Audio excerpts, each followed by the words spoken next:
बिस्मिल्लाहिर्रहमानिर्रहीम। अस्सलाम वालेकुम। मैं हूं आयशा और वेलकम करती हूं आपको अपने यूट्यूब चैनल आयशा के किचन में। सहरी के लिए एक और मज़ेदार सी चटपटी सी और करारी सी रेसिपी लेकर हाज़िर हुई हूं आपके लिए। कीमा से बने ये पराठे आपकी सहरी को चार चांद लगा देंगे इंशाअल्लाह ताला। कीमे की इस मज़ेदार सी फीलिंग को आप बनाकर रात में रख भी सकते हैं। सुबह सहरी के टाइम में ये पराठे बनाएं, बहुत ही टेस्टी और यमी बनते हैं। बनाना बहुत ही आसान और खाने में निहायत ही शानदार और मज़ेदार। तो चलते हैं अपने किचन में और आज की ये मज़ेदार सी रेसिपी स्टार्ट करते हैं। यहाँ पर मैंने एक क्यूट सी अपनी परात ले ली है और उसमें शामिल कर दिया है 1 कप मेरे पास है मैदा और 1 ही कप यहाँ पर फाइन आटा है मेरे पास। आप चाहें तो मैदे या आटे से तैयार कर सकते हैं। यहाँ पर हाफ़ टी स्पून मैंने नमक का और 2 टेबलस्पून घी के शामिल किए हैं। मिक्स कर लें अच्छे से और इसमें थोड़ा थोड़ा पानी करके डालते जाएं और इसकी एक डो तैयार कर लें। जैसे हम रोज़मर्रा के आटा गूंथते हैं उससे थोड़ा सा हार्ड होना चाहिए हमारा। ये पराठों की डो हमारी रेडी होगी इंशाल्लाह। इसमें हाफ़ कप मेरा पानी लगा था तो इस बेहतरीन सी हमारी यहाँ पर डो बनकर रेडी हो चुकी है। 1 से 2 मुट्ठी लगा लेंगे ताकि हमारा ये आटा जो है अच्छे से सॉफ्ट हो जाए। थोड़ा सा ऊपर से ऑयल लगा लेंगे या घी लगा लेंगे और इसको कवर लगाकर 15 मिनट के लिए हम इसको काउंटर पर ही छोड़ देंगे ताकि ये अच्छे से सेट हो सके। जब तक हमारा आटा सेट होता है तब तक हम मज़ेदार सी कीमे की फिलिंग तैयार कर लेते हैं।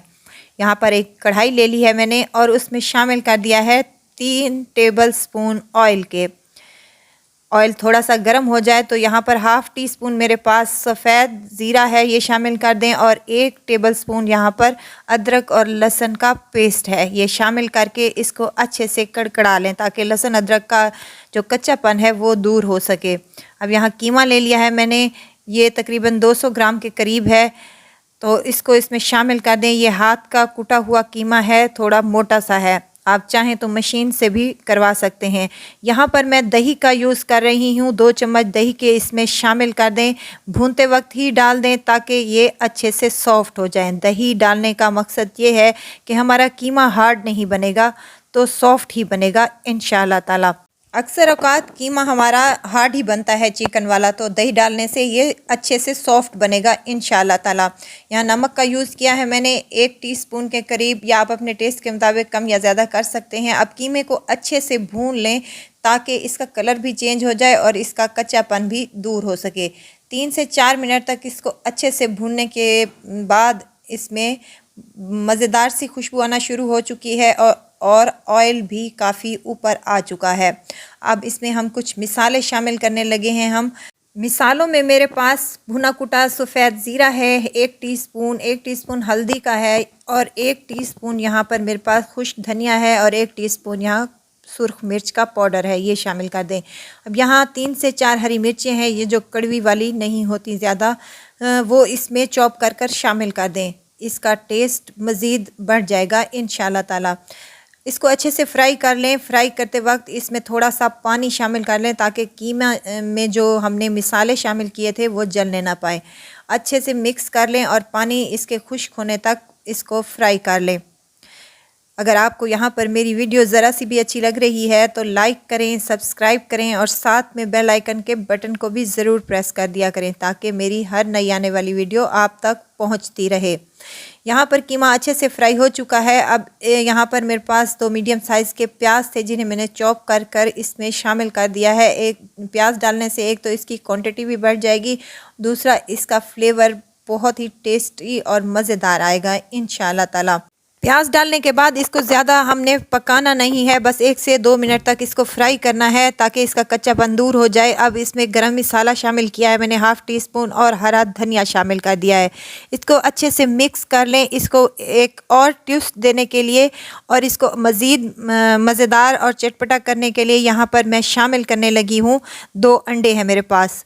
इससे कीमे का टेस्ट और फ्लेवर बढ़ जाएगा इंशाअल्लाह ताला। इसको अच्छे से मिक्स कर लें जब तक कि अंडे हमारे पक ना जाएं।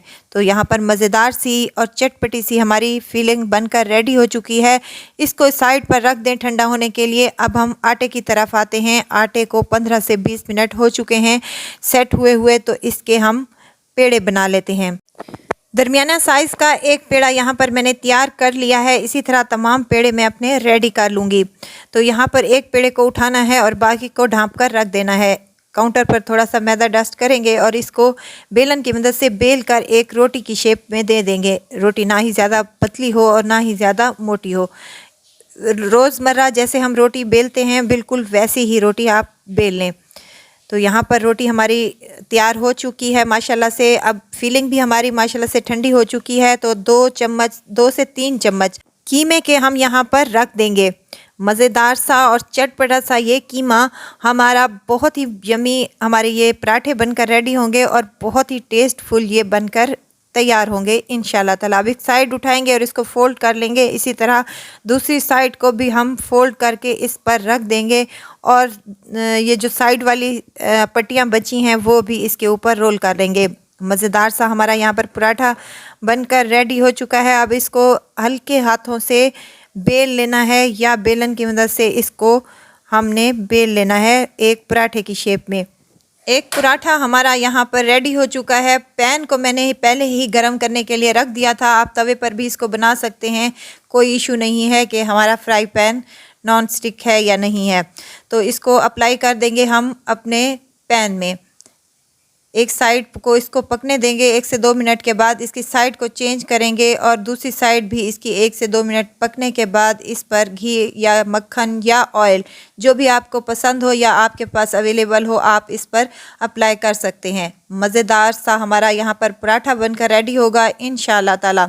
सहरी में ये पराठे बनाएं तो खाने का मज़ा ही आ जाएगा इंशाल्लाह ताला। यहाँ पर एक पराठा मेरा रेडी हो चुका है। इसी तरह तमाम पराठे हम अपने रेडी कर लेंगे। मज़ेदार चटपटे से ये पराठे सहरी में बनाएं या आप नाश्ते में किसी भी टाइम में बनाएं, बहुत ही मज़े के और टेस्टफुल ये हमारे पराठे बनकर रेडी होंगे इंशाल्लाह ताला।